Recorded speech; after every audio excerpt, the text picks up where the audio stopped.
Here's a stupid story from my youth. I was in high school. This is when I learned that it's not an even playing field.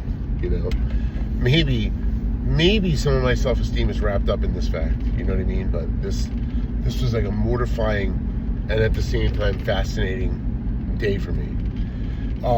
You know, young men, their frontal lobe's not fully developed, and so they're irrational. They don't make great decisions. I already explained that to you in junior high school, that I gave away 2 bottles of sleeping pills in one video, you know, just based on, for no reason, no idea. Stole the fucking sleeping pills and then gave them out like candy to, you know, the whole class.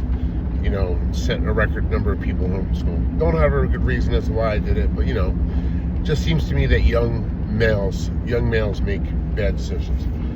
When I was a junior or a senior, and I can't remember which, I went into my math class one day, and our math teacher was typically always late, and it was the last class of the day, and it was really a class full of fuck-ups. I think it was my senior year because no, it was my junior year, but I had to take an extra math class because I had failed a math class in the 9th grade or something, and so I had to make it up. So I had a second math class. It basically was a stupid thing. It was for dumb people. It was called Math for Everyday Living that I took. And so we got in there the one day, and there was a kid that I went to school with, an African-American gentleman. I mean, you know, fun kid. I was in a lot of his classes, actually. But we were only together because we were both just fuck-ups. Everybody in this math class was a fuck-up, at least in my opinion, you know? So the one day we get in there, and I don't know why, but this dude, actually, it was the first time I had ever seen a vagina, was a girl in the back of the class the one day, was literally just flashing it for some reason. Like, she had her legs curled up in, like, in between her and the front part of the desk, and she was wearing, like, really, really short shorts and underwear, and it, like, split her perfectly, so she was kind of almost all exposed. That was one. 2 was, one day we go into class, and Mr. Irving, of course, is late, and there was a girl who was at the front of the class, and she was, like, sleeping on her desk. She was just laying down, she was out. And this dude comes in, this African-American dude comes in, and he's just, like, fucking around for no reason. Well, evidently he had a fucking enormous cock. And for whatever reason, call it bad decisions, he decided that this would be a good time to take it out.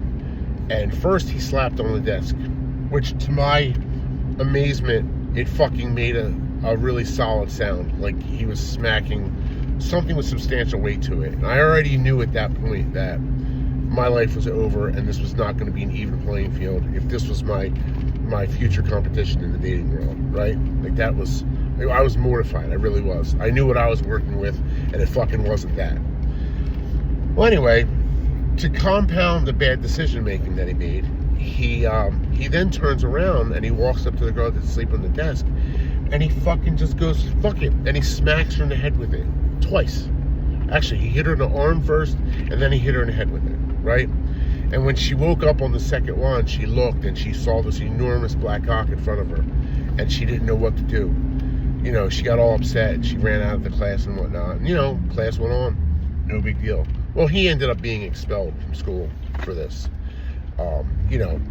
But I can't imagine, like, I always thought to myself, you know, when the girl went down to the office to complain to the, you know, with the secretaries and shit, I'm sure that the fucking secretaries were like, holy shit, dude, I want to see this thing, you know? I'm sure they had to act all compassionate and whatnot. And I realize today it's sexual assault and whatnot, you know? But I mean, fuck, that was my competition in this world.